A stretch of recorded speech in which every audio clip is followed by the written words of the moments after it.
Święto pracy i nie tylko, wspomnienia z PRL. Autorską pracę na podstawie opowieści Marianny czyta Jochanka. Dzisiaj święto pracy, których kiedyś hucznie obchodzono, a dzisiaj traktowane jak jakiś dodatkowy dzień wolny. Moja przyjaciółka Marianna opowiedziała mi, jak to dawniej temu za komuny jej tata zażartował z jej brata. A zaczęło się tak.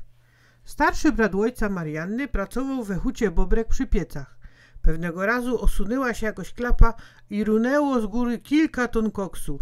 Stryjek i jego kolega mieli wielkie szczęście, że się akurat oddalili na moment, bo by ich przysypało. Podziękowania za wyratowanie życia.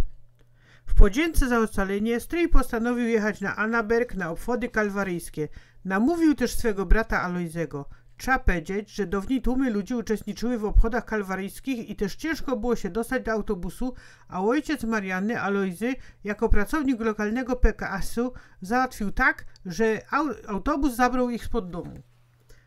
Żarty i psikusy. Alojzego trzymały się wiecznie żarty i głupoty. Często robiły każdemu, a szczególnie starszemu bratu. Żona Alojzego napakowała bratom na drogę jedzenia do taszy, tak zwanych aktówek i pojechali.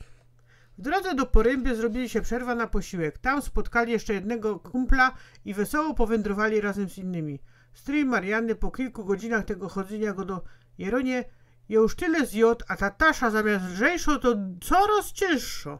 Alojzy mu powiedział, że bez te chodzenie po tych górach to jest tak chyba bardziej osłabiony i dlatego wydaje mu się, że ta tasza jest ciężko. Wieczór, powrót do domu. W końcu pod wieczór, kiedy mieli już wracać do domu, nagle bracik Alojzego w autobusie mówi: Pierona jasnego, to je niemożliwe, że nie poradzą mu dźwignąć tej taszy. Otwiero, a tam Rajn 3 kamienie.